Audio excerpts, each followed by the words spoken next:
उत्तर प्रदेश में जिस तरह से बीजेपी को एक तरह से कहें कि हार का सामना करना पड़ा, तो योगी सरकार पे कई सारे सवाल खड़े उठे और योगी सरकार के नेतृत्व पर भी सवाल उठे। वहीं दूसरी तरफ योगी आदित्यनाथ और केशव मौर्य के बीच जंग छिड़ी हुई है। अब कहीं ना कहीं ये जंग जो है सुलझती दिख रही है और कहीं ना कहीं 14 जुलाई को बीजेपी कार्यालय में जेपी नड्डा के सामने जो है बैठक हुई। तमाम लोग वहाँ पर इकट्ठा रहे और कहीं ना कहीं योगी के नेतृत्व पे कहीं ना कहीं देखा जा रहा है मुहर लगती नजर आ रही है। लेकिन उसके बावजूद भी कहीं ना कहीं केशव प्रसाद मौर्य और योगी की चर्चाएं हो रही हैं। दोनों के बीच जो है जुबानी जंग जारी है। केशव मौर्य भी तमाम पुराने भाजपा ही नेता हैं और काफ़ी समय से भाजपा में हैं और अपना बड़ा पद रखते हैं बीजेपी में, क्योंकि उनके जाति के लोग, उनके समाज के लोग काफ़ी ज़्यादा हैं। तो जिस तरह से लोकसभा चुनाव हुए उसमें जिस तरह से योगी सरकार या उनके नेतृत्व को लेकर के कहा जा रहा है कि कम सीटें आएँ, अभी उपचुनाव भी होने वाले हैं और 10 सीटों पे उपचुनाव होंगे, जिसमें से 2 सीटों में बीजेपी जो है अपना वर्चस्व कायम कर पाएगी कि 2 सीटों कम से कम वो बीजेपी के खाते में जा सकते हैं। बाकी योगी तैयारी कर रहे हैं। तो इन सब से परे हट करके आज हम बात करेंगे कि सीएम योगी और केशव प्रसाद मौर्य के बारे में कि इन दोनों के नेतृत्व पे कौन बेहतर होगा और कौन किसको जो है कि चीज़ें हो सकती हैं। तो हमारे साथ बातचीत करने के लिए परशुराम सेना के प्रदेश अध्यक्ष गोरखपुर अजीत कुमार पांडे जी मौजूद हैं। इस पर हम चर्चा करेंगे। बहुत बहुत स्वागत है सर आपका। बहुत बहुत धन्यवाद, बहुत बहुत आभार।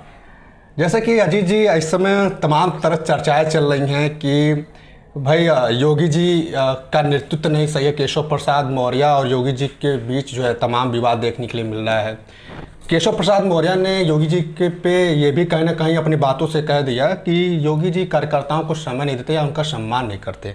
इस पर आप क्या कहना चाहेंगे? इस पर आप बताइए। देखिए, एक राजनीति का विषय है। मेरा संगठन ये गैर राजनीतिक संगठन है, लेकिन कहीं ना कहीं से हम लोग भारतीय जनता पार्टी को वोट देते हैं जी। और जहां हमारे धर्म की रक्षा है उसी पार्टी को हम लोग वोट देते हैं। रही बात दोनों नेताओं की बात है, तो योगी और केशव प्रसाद मौर्य दोनों में जमीन आसमान का अंतर है। केशव प्रसाद मौर्य अपनी खुद सीट नहीं बचा पाए थे, सिराथू से उन्होंने चुनाव हार गया था। रही बात पार्टी की, तो पार्टी ने उनको जो है उप मुख्यमंत्री का पद दिया और आज उप मुख्यमंत्री भी हैं। और कहीं भी और कहीं से योगी जी पर जो है उंगली नहीं उठाया जा सकता है कि उनका नेतृत्व कमजोर है, चाहे प्रदेश के मुख्यमंत्री कमजोर है। कहीं ना कहीं अगर उनका राजनीतिक जीवन केशव प्रसाद मौर्य का बहुत ज्यादा दिन से शुरू है, तो योगी जी भी बचपन से ही राजनीति कर रहे हैं। जब बच्चे थे तब यहाँ गोरखनाथ में आए और यहाँ से इन्होंने राजनीति शुरू किया।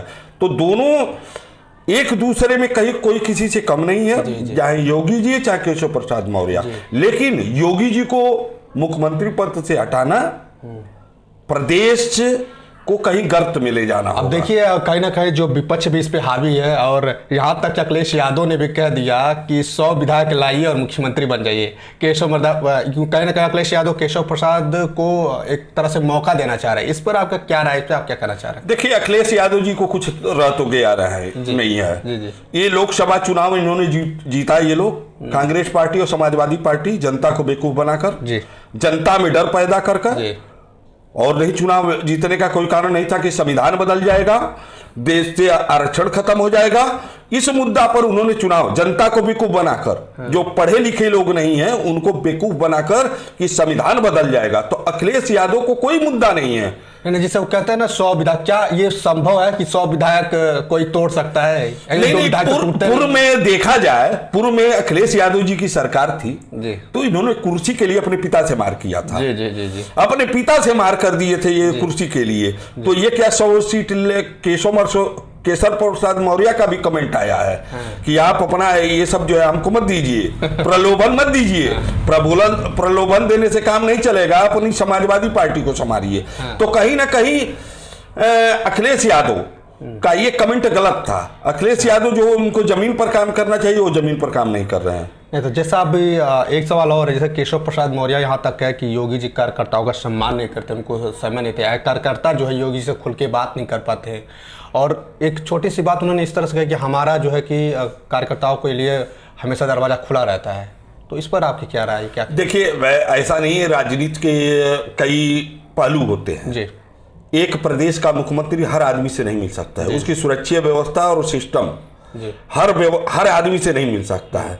ऐसा नहीं है योगी जी आते हैं, गोरखनाथ मंदिर आते हैं, जो भी जनता जिस दिन आएंगे अगले दिन जनता दरबार लगाएंगे, तो उस दिन कार्यकर्ता भी मिलते हैं, आम पब्लिक भी मिलती है, जिसकी समस्या होती है उसका निराकरण भी होता है। तो ऐसा ये आरोप लगाना ये गलत है, इसको मैं नहीं मानता हूँ। और तत्काल सुनवाई भी होती है। तो आपको क्या लगता है कि केशव प्रसाद और योगी जी के बीच जो जुबानी जंग चल रही है या फिर ये चीज़ें चल रही हैं, ये कहीं ना कहीं सब सही हो जाएगा या फिर ऐसे ही बदलता रहे? नहीं नहीं, वो समय आने पर सही होगा, क्योंकि भारतीय जनता पार्टी में एक से एक लोग प्रबुद्ध लोग पड़े हुए हैं, समझदार लोग पड़े हुए हैं, तो उस मामले को सलटा लेंगे। ये कोई बड़ा मुद्दा नहीं है कि इसको सलटाया नहीं जा सकता है।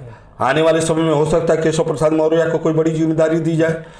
आने वाला समय में 2000 जो ये चुनाव होने वाला है विधानसभा का, उसके लिए देखते हुए कि जो है सिस्टम बनाया जाए, तो ये कोई बड़ा मुद्दा नहीं है कि बहुत बड़ा विवाद चल रहा है। जी जी जी वही चीज़ है, क्योंकि 14 जुलाई को बैठक भी हुई जेपी नड्डा के नेतृत्व में बैठक भी हुई, तमाम लोग पहुंचे भी थे वहाँ पे, और वहाँ पे योगी जी के ही मंत्रिमंडल के कुछ लोगों ने योगी जी को टारगेट पे ले लिया था वहाँ पर। इस पर आपका क्या विचार है? देखिए क्या है कि एक संत जो है देश का जब उत्तर प्रदेश का मुख्यमंत्री बनता है और एक लूट खसोट वाले जब देश के प्रदेश के मुख्यमंत्री बनते, दोनों में अंतर बहुत आता है। जमीन आसमान का अंतर है, क्योंकि अगले को पैसे से लोभ नहीं है, अगले को कुछ चाहिए नहीं, लेकिन पूर्व में जो पहले लूट खसोट हो चुकी, जो नेता लूट खसोट कर चुके थे, उसको योगी जी ने बंद किया। तो कहीं ना कहीं लोगों को ये लगता है कि अगर ये हट जाते हैं तो हमारा वो पहले वाला धंधा चालू हो जाएगा, चाहे पक्ष हो चाहे विपक्ष हो। तो जो ऐसे लोग जुड़े हैं उनको मुख्यमंत्री योगी जी नहीं चाहिए। जिनको भ्रष्टाचार चाहिए तो भाई किसी को मुख्यमंत्री बना सकते हैं उसके लिए। तो आपके हिसाब से मुख्यमंत्री अगर देखा, अब तो चुनाव आने वाला, कुछ देर के बाद चुनाव आ जाएगा, तो अगर बीजेपी जीतती है, अगर सत्ता में वापसी करती है, तो आपके हिसाब से योगी जी अब बढ़िया मुख्यमंत्री के तौर पे रह सकते हैं या फिर केशव प्रसाद मौर्य, दोनों में से कौन आप किस तरह? देखिए जीतना हारना तो इसको मैं दावा नहीं कर सकता हूँ। और बीजेपी की सरकार मतलब बनती है, हाँ सरकार बनेगी तो फिर पुनः जो है हमको लगता है कि योगी आदित्यनाथ ही मुख्यमंत्री बनेंगे, इसको कोई रोक नहीं सकता है। और ये मतलब पार्टी योगी जी को एक बार और मौका, फिर हाँ एक बार और मौका मिलना चाहिए, क्योंकि एक बार और मौका मिल जाएगा तो प्रदेश में जो अन्य अपराधी हैं, अन्य माफिया हैं, उनको सफाई करने में थोड़ा सा, और जो लोग बचे हुए हैं उनको योगी जी खत्म कर देंगे। अब बात करते हैं योगी जी के, जैसे अगर बात करें अयोध्या की, जैसे अभी लोकसभा चुनाव अयोध्या में बीजेपी हार गई, इतना कुछ करने के बावजूद भी, उसको आप किस तरह कैसे देखते हैं? देखिए आपको मैं पहले बता चुका हूं कि अगर हिंदू धर्म के लोग अगर आज एकजुट हो जाएं तो किसी को हिला सकते हैं। लेकिन इतनी जाति, इतनी व्यवस्था बदल गई है, उस व्यवस्था के कारण अयोध्या में हारी। बस दो मुद्दे को हटा दिया जाए, एक आरक्षण, एक संविधान। जो ये लोग जनता के बीच में डर पैदा किया कि संविधान बदल जाएगा, संविधान बदल जाएगा, संविधान बदल जाएगा, आरक्षण खत्म हो जाएगा, इससे बीजेपी को नुकसान हुआ। बीजेपी ने उसको जनता के बीच में आकर नहीं बताया कि नहीं भाई संविधान नहीं बदल सकता, आरक्षण नहीं खत्म हो सकता। सही से लोग समझा नहीं पाए, ये लोग समझा नहीं पाए, और कोई मुद्दा नहीं था। बीजेपी ने काम किया, अयोध्या में हम लोग गए हैं, अयोध्या में काम किया। आप गोरखपुर में देख लीजिए, बनारस में देख लीजिए, कहीं भी देखिए, आज हम लोग जाते हैं, आप आए होंगे अपने घर से तो देखेंगे रोड की क्या व्यवस्था है। तो हर जगह विकास का काम हुआ, ऐसा नहीं है। लेकिन भाई अब जातियों का मैं नाम नहीं लेना चाहता हूं, लेकिन लोगों के अंदर जो डर पैदा किया इन्होंने, बीजेपी के लोगों ने, कि आरक्षण खत्म हो जाएगा, संविधान खत्म हो जाएगा, इसमें बीजेपी को नुकसान हुआ। चलिए, तो ये थे अजीत कुमार पांडे जिन्होंने अपना राय दिया। आपके लिए बहुत बहुत धन्यवाद, आपने जो अपना राय दिया। तो जिस तरीके से चल रहा है, अभी 14 तारीख को जो बैठक हुई, अब कहीं ना कहीं देखा जा रहा है कि योगी के नाम पर मुहर लग गई, यानी कि आने वाले चुनाव में फिर से योगी जी की संभावना है कि फिर से दोबारा मुख्यमंत्री बने। बाकी तमाम चीज़ें, हर तरफ के सोशल मीडिया पर तमाम तरह की बातें चल रही हैं, कुछ अफवाहें भी उड़ रही हैं, और विपक्ष भी कहीं ना कहीं हमलावर है कई सारी चीज़ों को लेकर के। बाकी देखते रहिए, बने रहिए आप हमारे साथ। नमस्कार, जय हिंद।